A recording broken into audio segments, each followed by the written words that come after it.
今天介绍由丹布朗畅销小说改编而来的悬疑推理电影《天使与魔鬼》。故事开始，饱受爱戴的天主教教皇去世了，似乎是死于疾病。他这一死就意味着10余亿信徒没了领袖，新教皇的选举迫在眉梢。来自世界各地的红衣主教纷纷赶赴梵蒂冈，新教皇就将从中产生。同时，大量记者与信徒也慕名来到梵蒂冈，见证新教皇的出现。在瑞士日内瓦这边，一个欧洲原子核研究组织利用高科技创造出了3个反物质，但接着一名杀手就闯了进来，不仅杀死了一名老研究员，还抢走了其中一个反物质。女主就是老研究员的搭档。另一边，男主是哈佛大学宗教符号学的一名教授。这天，一位梵蒂冈的警察找到了他，并直截了当的拿出了一副印着奇怪字符的纸。男主一眼便看出这是光照派的对称字。光照派是一个古老神秘的组织，在几百年前就被教会铲除了。他们对称字的出现肯定不是空穴来风。紧接着，梵蒂冈警察就说，在今天凌晨时，4名最有可能成为教皇的红衣主教被人给绑架了。绑架者声称，从今晚8点开始，每隔1小时就会公开处决一人。教皇选举本该在今天进行的，教会为了隐瞒绑架事件，就以候选人生命为由推迟了几个小时，但一直推迟下去肯定会引起怀疑的。梵蒂冈警察认为是光照派的人绑架了教皇候选人，并想让男主利用自己的学识帮忙救出候选人，铲除光照派的绑架者。男主立刻答应了下来，并跟随着警察赶赴了梵蒂冈。不过他并不认为绑架者就一定是光照派的人，因为在17世纪前，光照派都被称为开明之士，成员都是物理学家、数学家、天文学家等，伽利略就是其中的成员。他们毕生都在探求科学真理，纠正教会对世人的误传，但也因此惹恼了教会，受到追杀，被迫成为了地下组织。男主到达后发现，梵蒂冈城虽然戒备森严，但警察系统却很混乱，既有梵蒂冈警察，又有瑞士警卫队，还有罗马警察。研究反物质的科学家女主也赶了过来，两人一同会见了瑞士护卫队的最高指挥官。女主先是介绍了下反物质，反物质可以称得上是一种能源，只需一滴就能为一座城市供能1个月，但这东西可燃性很强，需要悬浮储存在真空密封的纳米容器中。一旦纳米容器断电，反物质就会碰到容器壁，然后发生爆炸，爆炸威力则相当于5000吨当量的炸药。而不幸的是，那个被偷走的纳米容器会在今晚12点耗尽电力，如果不能及时更换它的电池，那反物质就会爆炸，将梵蒂冈夷为平地。接着，男主从绑架者发来的恐吓视频中分析出了他们绑架教皇候选人的原因。原来，在1668年时，教会绑架了4名光照派的科学家，在胸膛烙上十字架的印记后，将他们暴尸街头。看样子，光照派要以同样的方式报复教会，给教皇候选人烙上印记，然后再杀死他们。而光照派一共有5个烙印，都是对称字，前4种是基础科学元素，土、风、火、水，第5个是个谜。每一种元素都对应一个光照派的雕像，而每一个雕像又都指向下一个，最后的尽头是光照派的秘密教堂。男主认为绑架者要在雕像处处决4名候选人，然后让反物质在光照派教堂引爆，于是便请求临时掌权的教皇内侍允许自己进入绝密的梵蒂冈档案馆，查询光照派雕像的下落。在这种情况下，教皇内侍也只能答应了下来。另一边，教皇选举还是展开了，再这样推下去也不是个办法，但红衣主教们却都将票投给了自己。这样做的目的是为了拖延时间，等待4名教皇候选人得救，因为要想成为教皇，必须得到2/3的票才行。与此同时，男主根据伽利略的著作找到了代表土元素的雕像的地址，位于波波洛圣母教堂内，于是立刻带着警察赶了过去，但还是晚了一步。第1名教皇候选人已经被杀了，现场非常的惨烈，候选人双手戴着手铐，嘴里被塞着泥土，身上爬满了老鼠，胸前还被烙着一指土元素的对称字。正当警察们忙着清理现场时，男主又根据土元素雕像手指所指的方向，确定了风元素雕像的位置，位于圣彼得大教堂的广场。大家立刻赶了过去，广场上挤满了各式各样的人群。男主等人还是晚了一步，眼睁睁看着第2位教皇候选人流血倒在地上，却没能抓到凶手。而女主则对着还没死的候选人做起了人工呼吸，结果却吹了男主一脸血。原来候选人的肺部已经被刺穿，很快就死去了。他的肚子上也有光明派的对称字，不用猜也知道是风元素的意思。随后赶来的指挥官则搜出了一张纸，上面写着教皇是被人毒杀的。这消息令大家非常吃惊。虽然对教皇开棺验尸有违梵蒂冈律法，但为了证实他的死因，教皇内侍只能下令打开棺材，从教皇发黑的脸颊以及舌头就可以看出他确实是被毒杀的。教皇皇内侍立刻将此事告诉了红衣主教们，并呼吁停止选举，将教会正遭受光明派袭击的事情告诉外界，表现得强硬一些。然而一众红衣主教却不想停止选举，直接打发了他。男主随后来到了梵蒂冈档案馆，并根据著作查明了火元素雕像的地址位于维多利亚圣母教堂。然而赶过去后，却发现第3位教皇候选人正被架在火上烤，肚子上有一指火元素的对称字，场面非常的惊悚。当警察展开救援时，遭到了还没离开的绑架者的袭击。这些警察实在是没用，这么多人竟然打不过一个人，不仅没救下教皇候选人，还被绑架者团灭了。男主眼看情况不妙，爬进了一个藏古洞，才摆脱了险境。获救后，他将代表土、风、火元素的雕像位置在地图上标了出来，并利用画十字架的方式确定了水元素雕像的位置位于纳乌纳广场。由于之前的警察都被杀死，这一次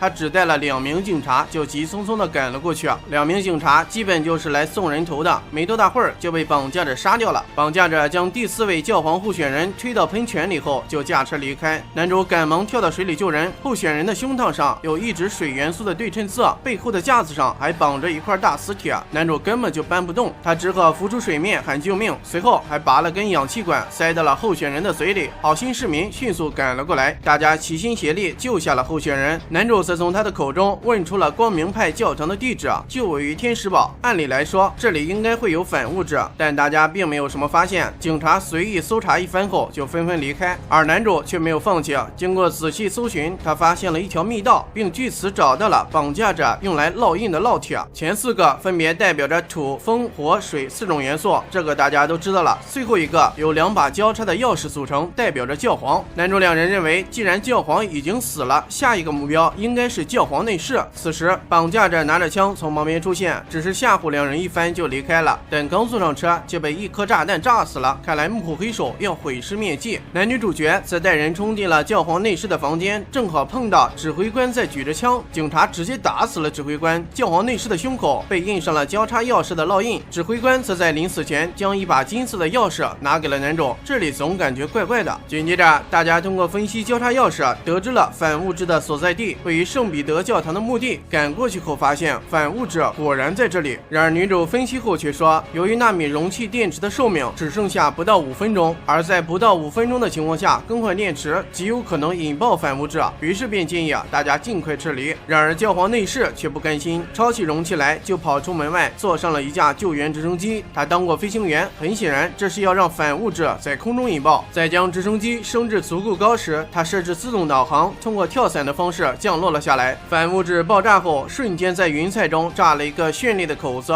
离着几百米远的地面都受到了波及，人群被震得东倒西歪，部分教堂发生坍塌，现场非常惨烈。反物质的威力确实是大，要是在地面上引爆，那后果将不堪设想。教皇内侍撞了几下教堂后就掉到了人群中，幸运的是他活了下来，还因此受到了人群的赞扬。红衣主教们得知此事后也是非常的感动，尽管教皇内侍不够资格，但大家还是决定将他升任教皇，一切似乎都要结束了。然而男主却放心不下指挥官给的钥匙，并意外发现这把钥匙可以打开指挥官的电脑，电脑上有教皇内侍屋内的监控视频。通过视频，男女主角发现了一个惊天大秘密，原来是教皇内侍毒杀了老教皇，雇人绑架并杀害了几名教皇候选人，制造了反物质炸弹危机，最后又自导自演了一场拯救梵蒂冈城的戏。原因是他认为现在的教会太软弱，并想通过捏造出光明派来让教会强硬起来，团结起来。虽然是为教会着想，但做法太极端了。那个胸前的烙印也是他为达到目的自己印的。指挥官发现真相后，本想逮捕教皇内侍的，却被闯进来的警察射杀了，非常的悲催。男主立刻将视频拿给红衣主教看，大家面面相觑。当教皇内侍准备加冕时，却看到红衣主教们正用仇视的眼神看着自己，他瞬间明白了一切，直接跑到老教皇的遗体入口处引火自焚了，下场令人唏嘘。教会为了隐瞒教皇内侍的丑事，撒谎称他死于跳伞导致的内伤，并追封他为圣徒。被男主救下的候选人则当上了新教皇，在表达对男主的感激之情后，缓缓走上阳台，接受万众的瞻仰。本片上映于2009年，豆瓣评分7.3，个人感觉在剧情上不如达芬奇密码改编的好看，可能是我眼光挑剔了。不过几处动作惊悚场面很精彩，尤其是反物质爆炸那段。我提一下教皇内侍这个人，影片对他的身世省略了不少。在原著中，他其实是老教皇的亲生儿子。